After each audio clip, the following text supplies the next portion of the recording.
All right, folks, this is about the 50th time I've recorded this video because I keep on getting interrupted, so I'm hoping I'll get there. All right, definitely over-explained it. Please do have a go at the question, and when you're ready to watch on, let me know, and we'll see if we can come to an answer together. All right, so it could be quite a mathematically involved question, this one. I've simplified my explanation a little bit. I think first thing we're going to do here is we're going to get rid of a couple of answers, okay? We're being asked to compare a fusion reaction to a fission reaction, and we're just thinking about the energy per unit mass. Now, hopefully you can see here that we're basically comparing fusion to fission. Well, fusion is better than fission. Okay, we're expecting more energy per unit mass from our fusion than we are from our fission reaction, and so therefore we're going to get rid of these two answers. We're expecting a number greater than 1. Okay, so this is just one way of getting rid of a couple of answers. You're running short of time in your exam, you're panicking a little bit, get rid of a couple, at least we've got a 1 in 2 chance. We're now going to delve into why one of them is the answer. So let's have a look here. Firstly, we're going to say, well, we know that the energy released is equal to the number of particles involved times just the energy of each reaction. And each reaction gives an energy of delta mc squared. That's what our equation is saying here.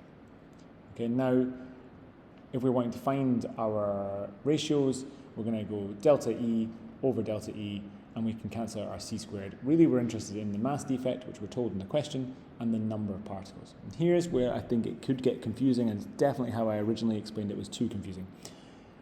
We need to think about how many particles are involved in this reaction.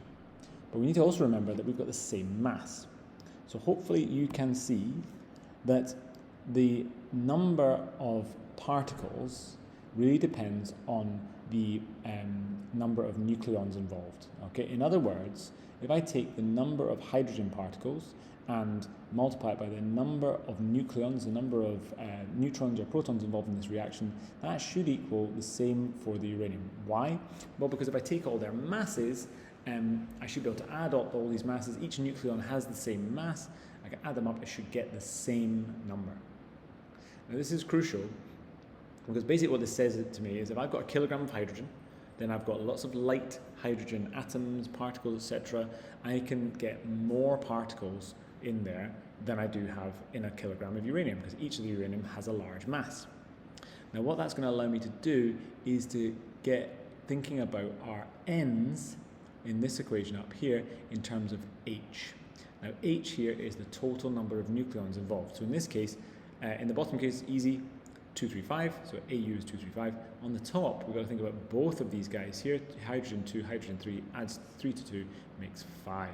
Okay, now this is where this equation comes from. We're going to sub in our NU, we're going to end up with an AU on the top. We have 235 over 5 times our mass defect, which then ends up with our answer, which is 2.35. Now I appreciate there's different ways of doing this question, absolutely. No worries if you've done it differently, as long as you got to the right answer. This is my way of getting there.